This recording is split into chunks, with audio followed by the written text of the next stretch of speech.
Better luck next time.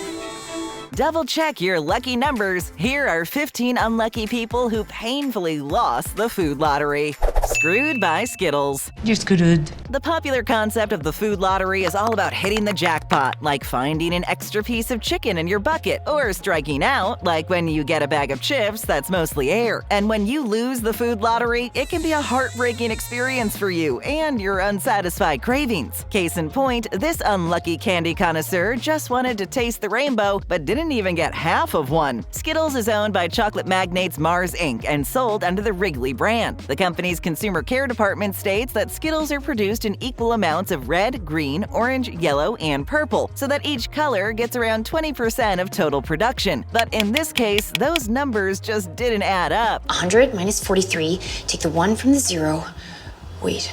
The good news here is that despite coming in 5 different colors, Skittles are actually all the same flavor. So if you close your eyes, you can still technically taste that non-existent rainbow. Krummy Kit Kat. My last Kit Kat bar! Breaking off a piece of that Kit Kat bar is a time-honored tradition amongst the candy bar crowd, but it gets a little difficult when the crispy and crunchy part is missing. Kit Kat first appeared in the United Kingdom back in the 1930s, released to consumers under the name Kit Kat Chocolate Crisp before making its way to the USA in the 1970s. The popularity of the bar has spread across the globe, where it is changed to adapt to local tastes wherever it travels. This practice is most prevalent in Japan, where flavor variants include edamame and miso soup. In 2010, a soy sauce-flavored variant was so popular that it even outsold original Kit Kat bars in annual Japanese sales. That's crazy. In Dubai, you can find Kit Kats in cherry brownie or tiramisu flavors. In the UK, you can get a ruby chocolate variety made from unfermented cocoa beans. But wherever you get one, the common denominator is that each Kit Kat bar will have a wafer in it, except in the case of these poor folks who lost the food lottery.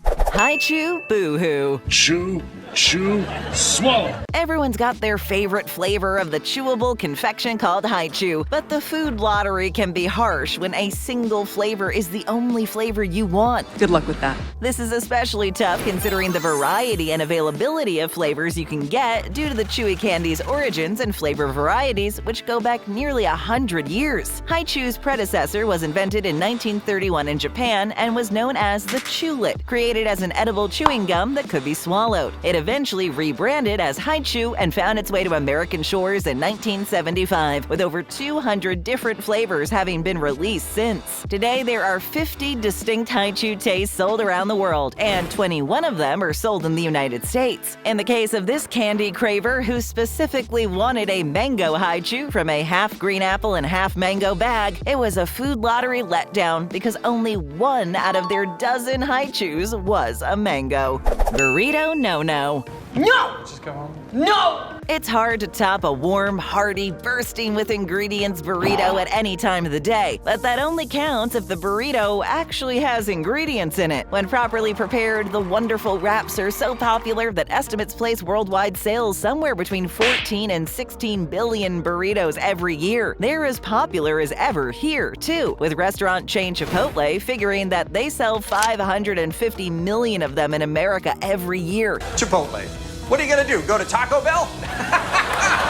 Which works out to 1.5 million bountiful burritos per day. At that rate, maybe this food lottery loser should have gotten their burrito from Chipotle, where they sell enough of them to know how to do it right. This unlucky individual received a burrito where the only ingredient wrapped inside the tortilla was more tortilla. Even Chipotle's delicious roasted chili corn salsa couldn't make that lottery loss taste appetizing.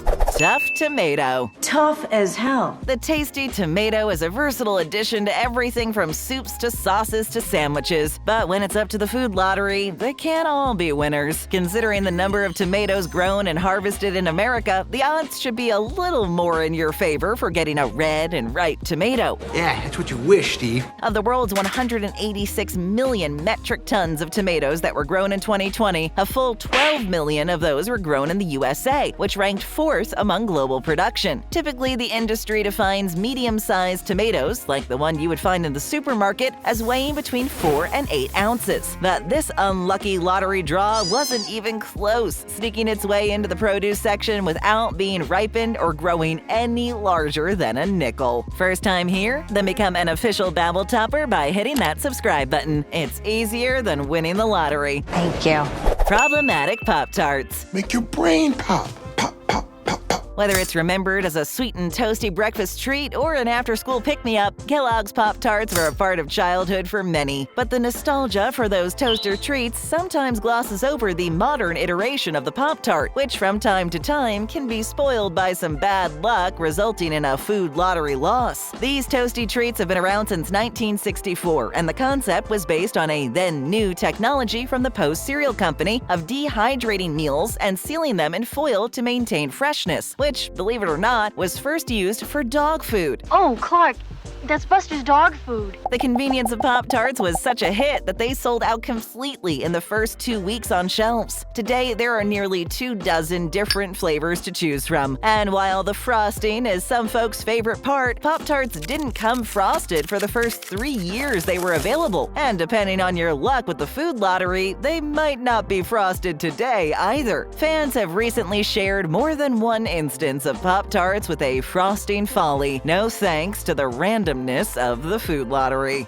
Crooked Cookies and Cream. I believe it's crooked. The now famous Good Humor ice cream brand got its start selling ice cream on a stick over a century ago. But after that long in business, even they're not immune to some lottery losses. Better luck next time. Good Humor popularized the idea of ice cream trucks, and their fleet peaked in the 1950s when over 2,000 trucks were driving frozen fun from coast to coast. The brand was so popular at the time that Good Humor found plenty of cross-promotion success with product placement in over 200 movies. But in this modern food lottery case, there weren't any laughs to be found. A Good Humor cookies and cream dessert bar advertised to be loaded with Oreo-like chocolate cookie crumble came severely undercookied and left someone's good humor as no laughing matter. Stir-fry Shenanigans. I'm like obsessed with the stir-fry. Here's a food lottery loss that's bad enough to bring a tear to your eye, and not just because of the onions. One hungry customer was about to set up a scrumptious stir-fry when they realized their frozen mixed bag of bell peppers and onions weren't much of a mix at all, and might as well have been labeled all onions. The crunchy circular veggie is a staple in kitchens across the world, with estimates of over 100 billion pounds being consumed around the globe every year, which would equate to almost 14 pounds of onions for each person on Earth. Onion. 125,000 acres of onions are planted across America every year, which creates almost 7 billion pounds of the stuff come harvest time. With that much onion to go around, maybe this overloaded stir-fry bag starts to make sense. Rice Krispie Robbery. Look at the size of that Rice Krispie treat. Same price. The Rice Krispie Square is a staple as traditional as apple pie, found at bake sales and in lunchboxes everywhere. And while the homemade kind is fine, the official individually wrapped Kellogg's Rice Krispie treats just hit different, at least when they're done right. Indeed. Indeed. Rice Krispies themselves date back to 1928 in the classic breakfast cereal form, but weren't squared up by fusing them with marshmallows until 1939. The recipe for the homemade ones has been printed on the side of the cereal box ever since, but it wasn't until 1995 that Kellogg started manufacturing and selling them on store shelves. They're available in over a dozen different boxed varieties today, but the food lottery wasn't kind to this specific chocolatey drizzle variety of the treat, leaving barely a trace of the topping. Cheese Catastrophe. You guys enjoying that cheese? It's unpasteurized. The playful, stretchable, classic string cheese has also sent some bad luck to someone's lunch break. I can't catch a break. Stringed cheese has a history around the world, but the American version we've grown up with was pioneered by cheese expert Frank Baker in 1976. Dozens of different brands sell their own styles of string cheese these days, but the culprit here was one in particular. Polly-O string cheese twist packs range in styles from partly skimmed to whole milk to reduced fat and low moisture. This unfortunate happenstance seemed to be of the low-fat variety, with one of the half-mozza, half-cheddar twists containing only mozzarella cheese and not being very twisted at all. Scotch Egg Surprise. Surprise! Surprise, Cindy. Something's missing here. In this instance, somebody's Scotch egg arrived without the namesake ingredient. The recipe for the exotic European dish dates back to the early 1800s, but we'd venture to guess this is the first time the main part was missing. The recipe calls for a boiled egg wrapped in sausage meat that's then deep fried, but all that was left here was a hollow meatball. How is that even possible? I don't know. Nothing makes sense anymore. Although it originates across the pond, the Scotch egg is a favorite in the USA at English-style pubs and bars, as well as traditional Renaissance fairs. They can even be found as one of the favorite carnival treats at the Minnesota State Fair, where the Scotch egg is served on a stick a la corn dog. We're not trying to answer the eternal question of whether the chicken or the egg came first. We'd just like to know what happened to this egg in particular. Slim pickings at Starbucks. Grilled cheese is hit. A grilled cheese sandwich should make you feel warm and cozy, unless, of course, that pesky lottery gets involved. Again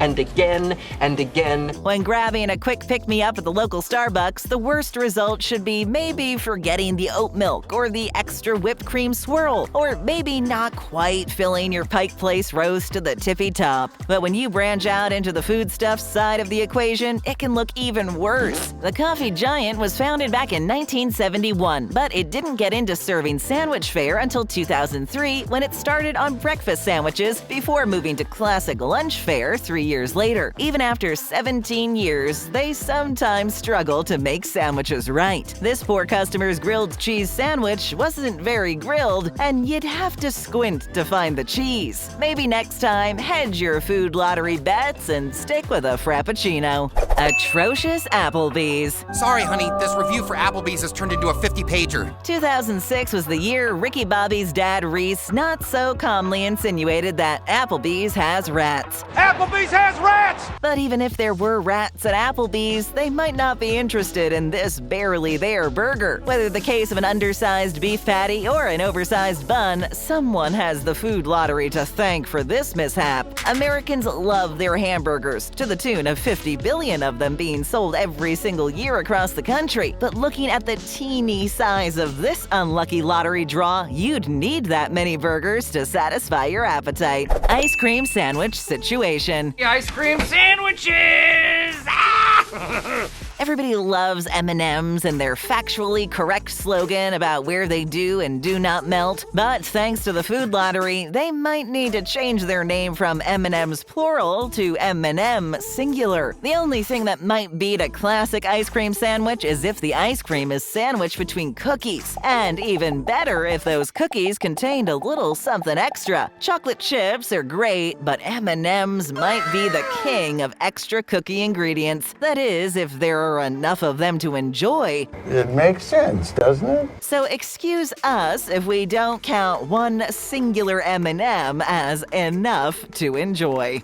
Ritz crackers ripoff. These crackers need more salt. Cheese and crackers might be considered the all-time tag team champion of snack combinations, but like any good team, it's best when they work together. After all, missing parts can cost your team the championship. It's the same in this lottery mishap, where a customer's Ritz cracker sandwiches pack was devoid of its better half and had no cheese whatsoever. Unacceptable! We can attest that two great tastes can go great together, but that only works if both of them show up. Tune in to more great videos. Just tap or click. First time here? Then leave us a comment, hit that subscribe button, and ring that notification bell.